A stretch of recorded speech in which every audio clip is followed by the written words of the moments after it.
சென்னையில் கடந்த 15 நாட்களில் 65 பேருக்கு டெங்கு காய்ச்சல் உறுதி செய்யப்பட்டிருப்பது பொதுமக்களிடையே அச்சத்தையும் அதிர்ச்சியையும் ஏற்படுத்தியுள்ளது.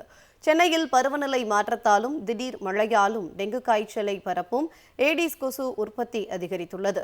மாநகரின் பல பகுதிகளில் திறந்தவெளி இடங்களில் குப்பை கொட்டும் இடங்களாகவும் முறையாக பராமரிக்காத இடங்களாகவும் உள்ளன. அங்கு தேங்கும் மழைநீரான நன்னீரில் ஏடிஸ் வகை கொசுக்கள் முட்டையிட்டு இனப்பெருக்கம் செய்கின்றன.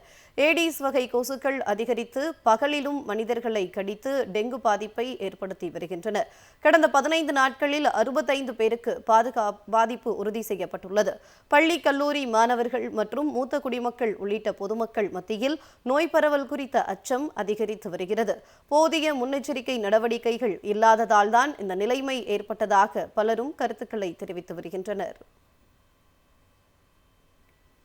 சென்னையில் கடந்த 15 நாட்களில் 65 பேருக்கு டெங்கு காய்ச்சல் உறுதி செய்யப்பட்டிருப்பது பொதுமக்களிடையே அச்சத்தையும் அதிர்ச்சியையும் ஏற்படுத்தியுள்ளது. சென்னையில் பருவநிலை மாற்றத்தாலும் திடீர் மழையாலும் டெங்கு காய்ச்சலை பரப்பும் ஏடிஸ் கொசு உற்பத்தி அதிகரித்துள்ளது. மாநகரின் பல பகுதிகளில் திறந்தவெளி இடங்களில் குப்பை கொட்டும் இடங்களாகவும் முறையாக பராமரிக்காத இடங்களாகவும் உள்ளன. அங்கு தேங்கும் மழைநீரான நன்னீரில் ஏடிஸ் வகை கொசுக்கள் முட்டையிட்டு இனப்பெருக்கம் செய்கின்றன.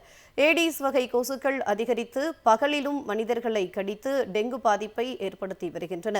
கடந்த 15 நாட்களில் 65 பேருக்கு பாதிப்பு உறுதி செய்யப்பட்டுள்ளது. பள்ளி கல்லூரி மாணவர்கள் மற்றும் மூத்த குடிமக்கள் உள்ளிட்ட பொதுமக்கள் மத்தியில் நோய் பரவல் குறித்த அச்சம் அதிகரித்து வருகிறது. போதிய முன்னெச்சரிக்கை நடவடிக்கைகள் இல்லாததால் தான் இந்த நிலைமை ஏற்பட்டதாக பலரும் கருத்துக்களை தெரிவித்து வருகின்றனர்.